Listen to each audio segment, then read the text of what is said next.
सुबह के ठीक 4 बजे थे। आसमान अभी गहरे नीले रंग में डूबा हुआ था।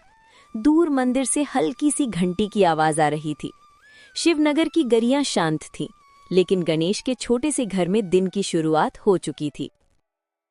रसोई में चूल्हा जल चुका था। बर्तन खनकने की आवाज आ रही थी। भाप से पूरा कमरा भर गया था। बड़े भगोने में आलू उबल रहे थे। मेहनत का फल मीठा होता है, बस भगवान साथ देना। वो लकड़ी की चौकी पर बैठकर उबले हुए आलू छीलने लगा। उसके हाथ तेजी से चल रहे थे, जैसे हर उंगली को अपना काम पता हो।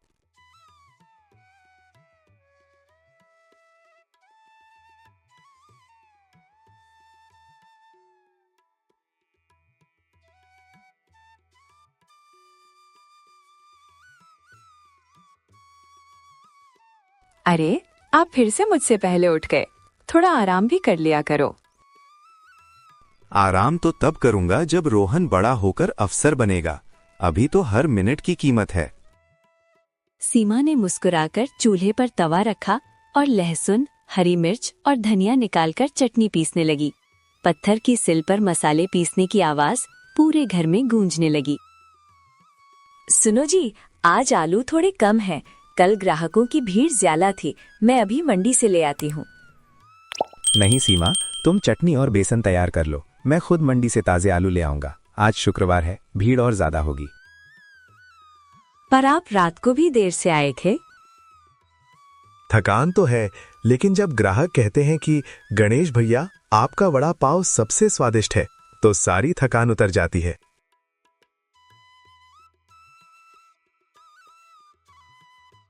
थोड़ी देर बाद गणेश मंडी से ताजे आलू लेकर लौटा।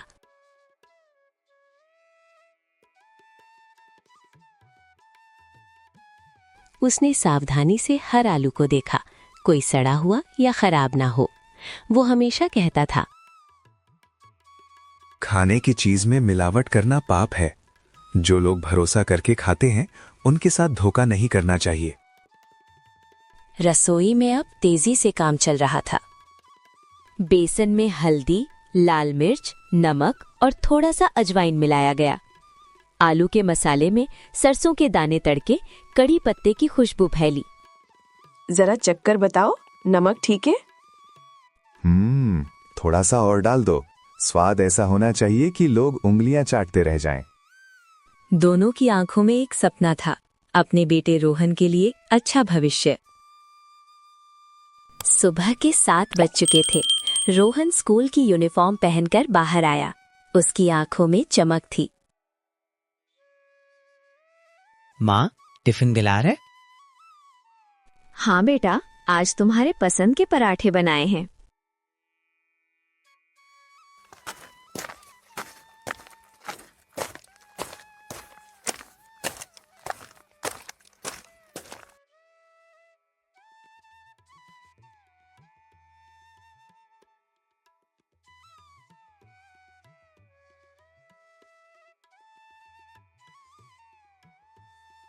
रोहन ठेले के पास गया जहां गणेश वड़ा तल रहा था।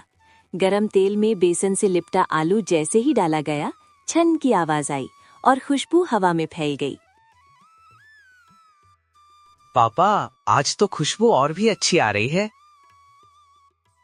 क्योंकि आज मसाला तुम्हारी माँ ने खास प्यार से बनाया है। पापा, आज मास्टर जी ने कहा कि ईमानदारी सबसे बड़ी पूंजी होती है। अगर इंसान के पास पैसा कम हो लेकिन ईमानदारी हो तो वो सबसे अमीर होता है। बिल्कुल सही कहा उन्होंने। देखो बेटा, मेहनत और सच्चाई से कमाया हुआ पैसा ही सुख देता है। अगर हम धोखा देकर कमाएंगे तो वो पैसा कभी टिकेगा नहीं। तो क्या आप भी कभी धोखा नहीं दोगे? जब तक मेरे हाथ में ये कड़छी है और तेरी माँ की चटनी है, तब तक ईमानदारी ही चलेगी। और अगर कभी गलती की तो मैं कान पकड़वा दूंगी। तीनों हंस पड़े। दोपहर तक गणेश का ठेला बाजार में सज चुका था। लकड़ी का साफ सुथरा ठेला, ऊपर लाल रंग का कपड़ा और एक छोटा सा बोर्ड। गणेश स्पेशल वड़ा पाव 10 रुपए। पहला ग्राहक आया। गणेश भैया, 2 वड़ा पाव देना और चटनी थोड़ी ज्यादा डालना। जितनी चाहो उतनी दूंगा भाई, लेकिन स्वाद से समझौता नहीं करूंगा।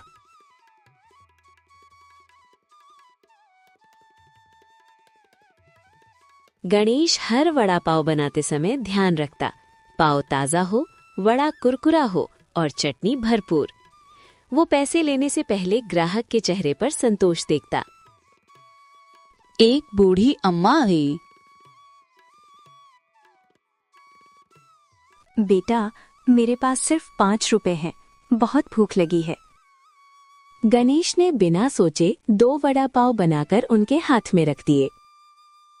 बेटा, पैसे तो। अम्मा, आशीर्वाद दे दो, वही काफी है।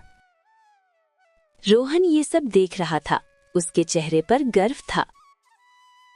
पापा, आप सच में अमीर हो? अभी तो गरीब हूं बेटा, लेकिन तेरे जैसे बेटे के कारण दिल से अमीर हूं। उस समय तक गणेश सचमुच ईमानदार था। उसका वड़ा पाव सिर्फ 10 रुपए में मिलता था, लेकिन स्वाद और भरोसे में अनमोल था। लोग कहते थे, गणेश का वड़ा पाव सिर्फ पेट नहीं भरता, दिल भी खुश कर देता है। उसे नहीं पता था कि आगे चलकर यही ईमानदारी एक दिन उसकी सबसे बड़ी परीक्षा बनने वाली है। दिन बीतते गए। गणेश का ठेला अब शिवनगर के बाजार की पहचान बन चुका था। सुबह से शाम तक भीड़ लगी रहती। कई बार तो ऐसा होता कि शाम होते होते सारे वड़ा पाव खत्म हो जाते और लोगों को निराश लौटना पड़ता। उस दिन भी कुछ ऐसा ही हुआ। अरे गणेश भैया, आज फिर जल्दी खत्म हो गया। क्या करूं भाई, जितना बनाता हूं उससे ज्यादा बिक जाता है। आपको अब बड़ा ठेला लगा लेना चाहिए। इन बातों ने गणेश के मन में एक नई इच्छा जगा दी। क्यों ना मैं बड़ा ठेला लगाऊं, क्यों ना दुकान खोल लूं। शाम को वो घर लौटा। थका हुआ था, लेकिन चेहरे पर संतोष था।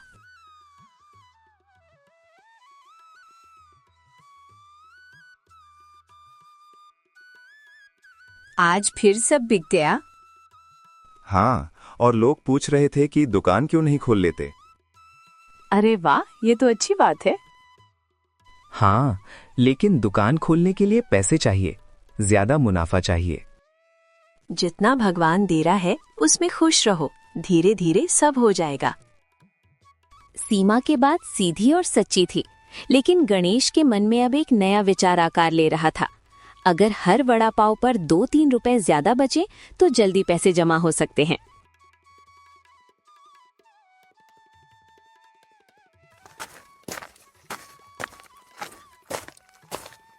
अगले दिन दोपहर में उसका पुराना दोस्त रमेश आया। अरे गणेश, सुना है तेरे वड़ा पाव की धूम मची है। बस भगवान की कृपा है। रमेश ने आसपास की भीड़ देखी और धीरे से बोला, इतनी भीड़ है और तू अभी भी 10 रुपए में बेच रहा है। तो क्या करूं?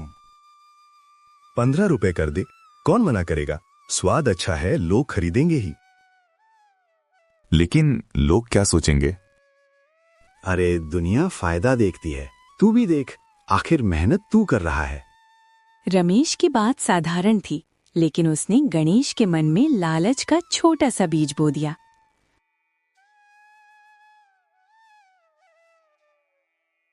उस रात गणेश देर तक सो नहीं पाया। गणेश छत पर बैठा था। चांद आसमान में चमक रहा था। हवा ठंडी थी, लेकिन उसके मन में हलचल थी। गणेश छत पर बैठा था। चांद आसमान में चमक रहा था। हवा ठंडी थी, लेकिन उसके मन में हलचल थी। अगर दाम बढ़ा दूं तो क्या गलत है? सब बढ़ा रहे हैं। तेल महंगा, आलू महंगा, मैं भी तो परिवार के लिए ही कर रहा हूं। तभी पीछे से सीमा की आवाज आई। क्या सोच रहे हो? कुछ नहीं, बस यही कि दाम बढ़ा दूं क्या? जरूरत हो तो बढ़ाओ, लेकिन सिर्फ लालच में मत बढ़ाना। लालच? मैं अपने परिवार के लिए सोच रहा हूं। हाँ, लेकिन याद रखना, भरोसा टूट जाए तो फिर नहीं जुड़ता। तभी रोहन भी बाहर आ गया। पापा, आप परेशान हो क्या? नहीं बेटा, तुझे क्यों ऐसा लगा कि मैं परेशान हूँ? मास्टर जी ने आज कहा कि जो ज्यादा लालच करता है वो अंत में सब खो देता है। गणेश चुप हो गया। उसे लगा जैसे ये बात सीधे उसके दिल में उतर गई हो। उसने बोर्ड को देखा, गणेश स्पेशल वड़ा पाव 10 रुपए। वो कुछ देर तक बोर्ड को घूरता रहा। रमेश की आवाज उसके कानों में गूंज रही थी। 15 रुपए कर दिए। सीमा की आवाज भी। भरोसा टूट जाए तो। रोहन की मासूम आवाज। लालच करने वाला सब खो देता है। गणेश के हाथ में चौक थी। वो 10 के आगे एक जोड़ने ही वाला था। यही वो क्षण था जहां एक छोटा सा फैसला उसकी जिंदगी बदल सकता था। क्या गणेश लालच के रास्ते पर कदम रखेगा या ईमानदारी को चुनेगा? उसने गहरी सांस ली और धीरे धीरे 10 के आगे एक जोड़ दिया। अब बोर्ड पर लिखा था 15 रुपए। उसका दिल जोर से धड़कने लगा। कुछ ही देर में पहला ग्राहक आया, वही नियमित ग्राहक, ऑटो चालक शंकर। गणेश भैया, जल्दी 2 वड़ा पाव देना, सवारी इंतजार कर रही है। गणेश ने वड़ा पाव बनाकर दिया। लो भैया, 20 रुपए, बाकी 10 लौटा दो। अब 15 रुपए हो गया है। क्या? कब से बधाई पैसे? आज से महंगाई बढ़ गई है। शंकर कुछ पल चुप रहा, फिर 30 रुपए दिए और बिना कुछ कहे चला गया। उसकी चुप्पी गणेश को भीतर तक चुप्पी। अरे दाम बढ़ गए क्या? हाँ, पहले 10 था। चलो, स्वाद अच्छा है, ले लेते हैं।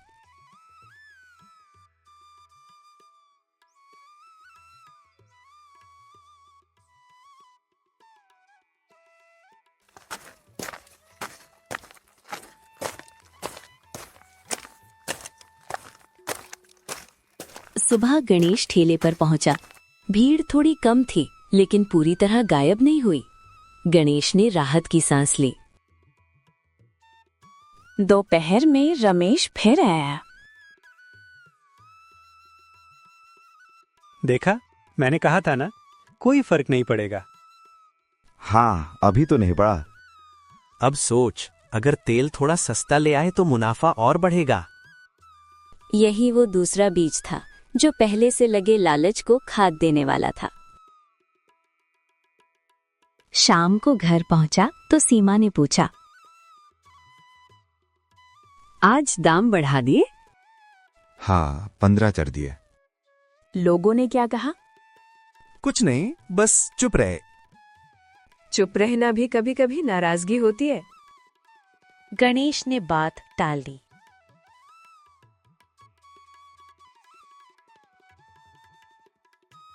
अगले दिन गणेश मंडी गया। उसने 2 तेल के डिब्बे देखे, एक महंगा शुद्ध, दूसरा सस्ता लेकिन गुणवत्ता संदिग्ध। दुकानदार बोला, भैया, ये वाला सस्ता है, कई लोग यही लेते हैं। गणेश कुछ पल सोचता रहा। अगर हर दिन 200 रुपए बचे तो महीने में 6000, साल में 72,000। उसने सस्ता तेल उठा लिया। पहले दिन किसी ने कुछ खास महसूस नहीं किया। दूसरे दिन स्वाद थोड़ा बदला। तीसरे दिन, गणेश भैया, आज तेल की खुशबू अलग लग रही है। नया ब्रांड है इसलिए। रोहन स्कूल से आया। पापा, आज वड़ा का स्वाद थोड़ा अलग था। गणेश चौंका। तुझे क्या पता स्वाद का? मैं रोज खाता हूं ना, फर्क समझ आता है। सीमा भी चुपचाप सब सुन रही थी। कहीं तेल बदल लिया क्या? गणेश चिढ़ गया। तुम लोग हर बात में शक क्यों करो? एक हफ्ते में फर्क साफ दिखने लगा। जहां पहले शाम तक 300 वड़ा पाव बिकते थे, अब मुश्किल से 180 बिक रहे थे। ग्राहकों की बातें बदल गईं। पहले जैसा स्वाद नहीं रहा। चलो, आज सामने वाले ठेले से खा लेते हैं। रात को गणेश बेचैन था। क्या सच में मुझसे गलती हो रही है या लोग ही बदल गए हैं? सीमा उसके पास बैठी। सच बताओ, क्या तुमने तेल बदला है? कुछ पल की चुप्पी। हाँ, मैंने तेल बदला है। ये क्या किया तुमने? इसीलिए लोग हमारे ठेले पे वड़ा पाव खाने नहीं आ रहे हैं। मैं जल्दी पैसे कमाना चाहता था, दुकान खोलना चाहता था। लेकिन अगर भरोसा खो दिया तो दुकान किसके लिए खोलोगे? गणेश के पास कोई जवाब नहीं था। दिन बीतते गए, लेकिन अब गणेश के ठेले की रौनक लगभग खत्म हो चुकी थी। जहां पहले लोगों की लाइन लगती थी, अब वहां सन्नाटा छाया रहता था। एक दिन एक पुराना ग्राहक उसके पास आया। गणेश भैया, हम तो आपको अपना समझते थे, लेकिन आपने ही भरोसा तोड़ दिया। मुझसे गलती हो गई। गलती नहीं भैया, ये लालच था। वो चला गया। ये शब्द तीर की तरह गणेश के दिल में लगे, लेकिन अब भी उसने पूरी तरह बदलाव नहीं किया। उसे लगा थोड़ा समय और सब ठीक हो जाएगा। अगले दिन बाजार में हलचल मच गई। सुना क्या? कुछ लोगों को फूड पॉइजनिंग हो गई। कहा जा रहा है कि वड़ा पाव खाने से। गणेश के हाथ से कड़छी गिर गई। नहीं, ऐसा नहीं हो सकता। कुछ ही देर में सफेद गाड़ी आकर रुकी। 2 अधिकारी और साथ में पुलिस उतरी। कौन है गणेश? जी, मैं हूं। हमें शिकायत मिली है कि आप मिलावटी और खराब तेल इस्तेमाल कर रहे हैं। भीड़ जमा हो गई। देखा, हमने कहा था ना, इसी के वड़ा पाव से लोग बीमार हुए हैं। अधिकारियों ने तेल के डिब्बे चेक किए। बासी गंध, खराब गुणवत्ता सब सामने आ गया। ये तेल खाने लायक नहीं है। आप लोगों की सेहत से खेल रहे थे। मुझसे गलती हो गई। मैं बस थोड़ा ज्यादा कमाना चाहता था। लालच में आपने कानून तोड़ा है और लोगों की जान खतरे में डाली है। भीड़ में सीमा और रोहन भी आ गए। मैंने आपको रोका था, लेकिन आपने मेरी बात नहीं मानी। पापा, आपने तो कहा था कि ईमानदारी सबसे बड़ी पूंजी होती है। गणेश की नजरें झक गईं। अब समय आ चुका था परिणाम का। पुलिस इंस्पेक्टर आगे बढ़ा। गणेश, आपको मिलावट और लोगों की सेहत को खतरे में डालने के आरोप में गिरफ्तार किया जाता है। सर, मुझे एक मौका दे दीजिए। मौका तब मिलता है जब इंसान खुद सही रास्ता चुने। पूरा बाजार खामोश हो गया। वही लोग जो कभी उसके स्वाद के दीवाने थे, आज उसे जाते हुए देख रहे थे। गणेश ने आखिरी बार अपने ठेले की तरफ देखा। वही ठेला जिसने उसे पहचान दी थी, और वही ठेला जिसने उसके लालच की वजह से उसे बर्बादी तक पहुंचा दिया। बेटा, हमेशा ईमानदार रहना, मेरे जैसे मत बनना। रोहन फूट फूट कर रो पड़ा। काश आपने समय रहते समझ लिया लोता। पुलिस गणेश को अपने साथ ले गई। ठेला वहीं खड़ा रहा, लेकिन अब वहां न खुशबू थी न भीड़, सिर्फ एक सबक था। लालच इंसान से उसकी पहचान, उसका सम्मान और उसका सब कुछ छीन लेता है।